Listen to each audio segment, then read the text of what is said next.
kowa da ya ji sunana ya san ni ɗan ɗarikar tijaniya ne, ba ni da duhun kan cewa ba za mu yi mu'amala da wanda ya saba wa fahimta ta ba. Yadda yake kallo na a wasu abubuwa ba daidai nake ba a fahimtarsa, ni kuma ina da dalilan yi, to shi ma ina kallonsa ba daidai yake ba a wasu wurare.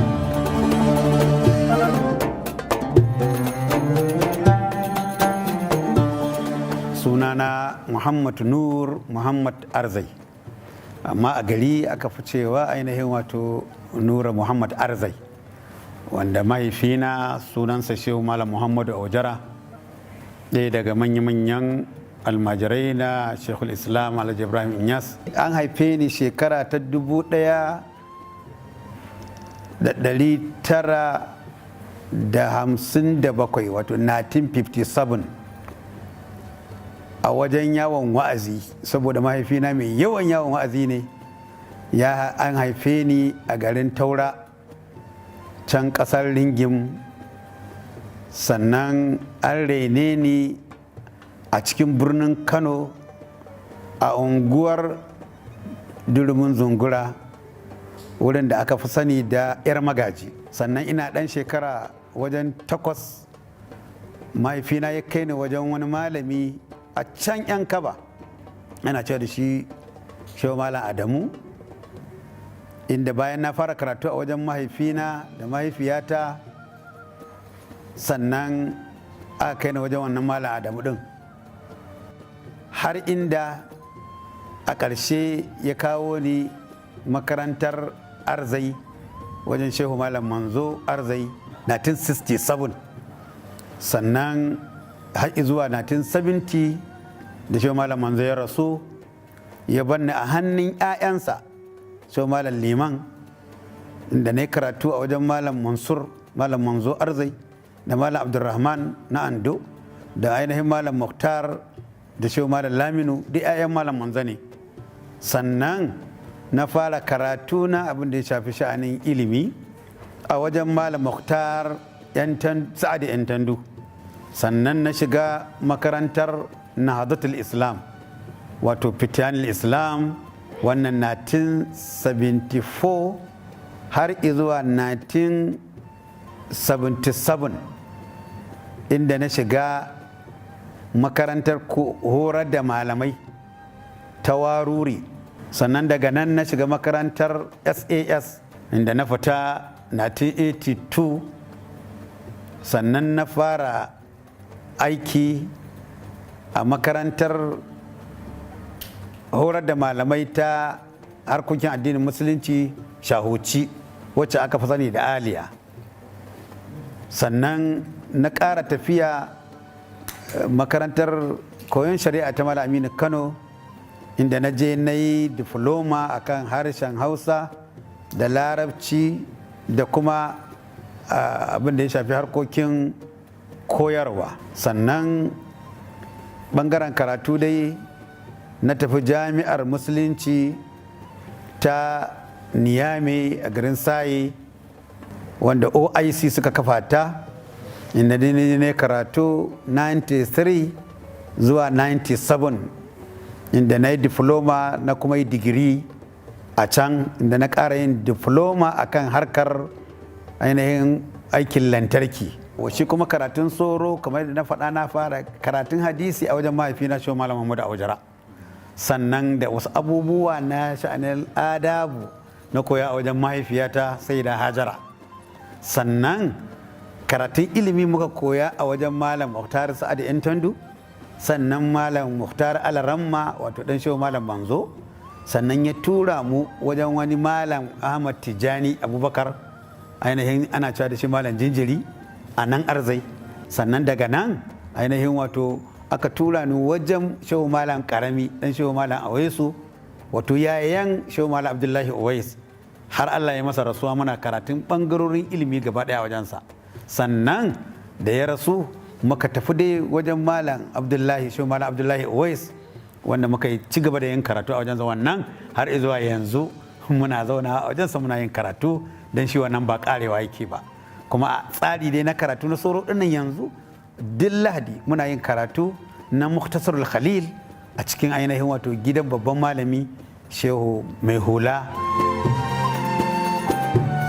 Abinda na fi sha'awa kuma na fi ɓangarewa, wasu ma suna cewa ina ainihin ɓangarewa nan wajen, shine abin da ya shafi ainihin wato lamarin hadisin manzon Allah sallallahu alaihi wa alihi wa sallama, abin da ya shafi nassin hadisan da bayanai a kansu da kuma ulum na hadisin daidai gwargwadon yadda ka'idoji suke na ingancin hadisi, inganta shi ko rashin inganta shi. A wannan fannin dai na fi dan motsi da yawa.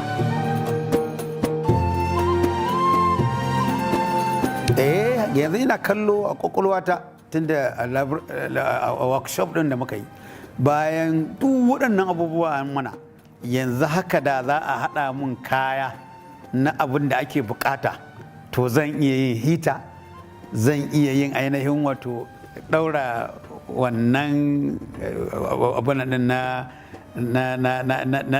kundin nan na abin wuta da sauran makamantan irin waɗannan abubuwan, su fanka nan duk ina kallon kamar zan iya gyara su, rediyo sai nake kallon kamar duk da zan shiga duk zan iya gyara su, domin an yi ne dama dan kar ka je ka miƙa lamarinka ga neman bukata a wajen wasu, ka samu abin sana'a. Malamai guda biyu ne suka fi tasiri a rayuwata. Allah ya gani mahaifina ya yi tasiri a kaina a wajen sha'anin wa'azi, domin shi mai wa'azi ne a ƙasar nan, babu inda bai je wa'azi ba, har wasu yankuna na Afirka. Shi Malam Nur Arzai ya je ya yi wa'azuzzuka a waɗannan wurare, sannan ya yi yawo da ni tun ina ɗan ƙarami na kallon sa, gashi na yana koyarwa, gashi na yana wa'azi, gashi na yana majalisi, saboda haka wannan ya yi tasiri a jikina. Sannan a ɓangaren wasu ɓangarori kuma to shehu Malam Abdullahi Uwais ya yi tasiri a cikina dangane da abin da ya shafi ainihin san a yi bincike a ilimi, a ƙwaƙwalo wannan mas'ala, a ƙwalƙwale ta, a gyara ta, da kuma cewa duk wanda ya yi ba daidai ba a fito a gaya masa ba daidai kai ba.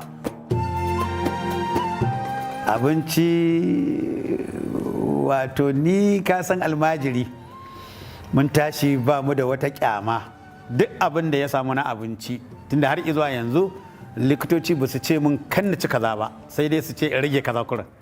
An ce na rage, ni mai son shayi ne da safe, duk abin da za a yi min in ban samu shayi ba da safe, to a samu kunu da safe. To da rana kuwa shayi da burodi ko babu burodi, in an samu burodi shikenan, ko awara ko duk abin da ya samu ni ba da zaɓi. Sannan ainihin da rana duk abin da ya samu ci muke. Da daddare kuwa, da daddare babu abin sha'awa irin ainihin tuwo. Wayo ni wato na samu wani irin yanayi da muka tashi a makarantarmu, malamanmu ina daga cikin wanda na bi abin da suka faɗa, an takura lokacin zuwa su irin bal ɗin nan, irin su sauran wasanni. Allah ya ni sai Allah bai kaddara ina da rabo a cikin komai nasu ba, saboda kullum ina makaranta, ko dai ina rubutu ko ina karatu ko muna hidimar ainihin malamai. Yanzu duk irin bal ɗin nan kurin, yanzu ban san daɗin an ci ta ko an faɗi, kowane kulab ne ba ruwana, ba a burge ni in an ci, kuma in an faɗi ba wani damuwa da nake yi. Haka kuma alhaɗin ko su karta kowa duk ban iya ba, Allah bai sa na iya waɗannan abubuwan ba.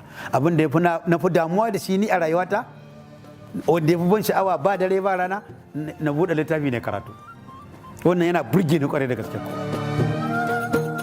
To mafi yawa gaskiya tambayoyi ne da suka fi yawa su ne na magana tarbiyya.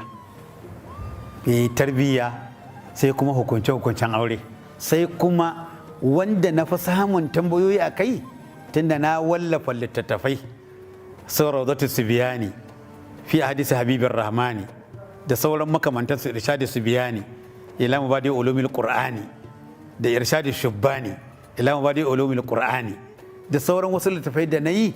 To waɗannan littattafai, to mafi yawan tambayoyi da ake min daga jawoyi, domin littattafan sun yaɗu da yawa, to ana yawan tambaya ta akan hadisin manzon Allah sallallahu alaihi wasallam, dan har wasu na cewa wai da zaran in wani abu ya rikice da an tambaye ni wai ana samun warwara, wanda kuma mun kuran Allah ne ya sa ainihin aka dace.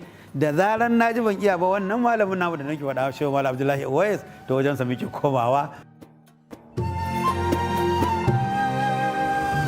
Kowa ya san ni ainihin ni ne khalifar mahaifina a harkar ɗariƙar tijaniya, ba ni da duhun kan cewa ba za mu yi mu'amala da wanda ya saba fahimta ta ba. Yadda yake kallo na a wasu abubuwa ba daidai nake ba a fahimtarsa, ni kuma ina da dalilan yi, to shi ma ina kallonsa ba daidai yake ba a wasu wurare, kuma da dalilai da zan kama masa cewa wannan abin da yake ba daidai ba ne. Wannan kuma bai hana mu haɗu ko a majalisar sarkin Kano, dan ina daga cikin 'yan majalisar masu ba da fatawoyi akan harkar addini in wani abu ya taso. Sannan ainihin a majalisar malamai ta jihar Kano ta haɗa kowa da kowa, wanda Malam Ibrahim Khalil yake jagoranci, akwai 'yan izala, akwai ainihin wato 'yan ɗariƙa ta tijaniya, ina daga ciki, akwai 'yan ɗariƙa ta ƙadariya, ainihin waɗanda duk ana haɗuwa a yi da su ba wani abu. Ga iyali ina da ainihin yanzu mata na guda 3 da 'ya'ya waɗanda suke da rai yanzu kusan 25 da jikoki akalla 36. Alhamdulillahi, ni gidana kowa koyarwa ake, ni da 'ya'yana duk muna koyarwa, har sun tafi gidajen mazajensu duk gaba ɗayansu koyarwa muke a makarantun nan gaba ɗaya. Jikoki na wayan sun fara aikin koyarwa ɗin, wannan abin yana faranta mun ƙwarai da gaske kuwa kowa ya sani ya san a aikin koyarwa ko a aikin wa'azi. Mun gode wa Allah subhanahu wataala akan wannan ainihin wato abu.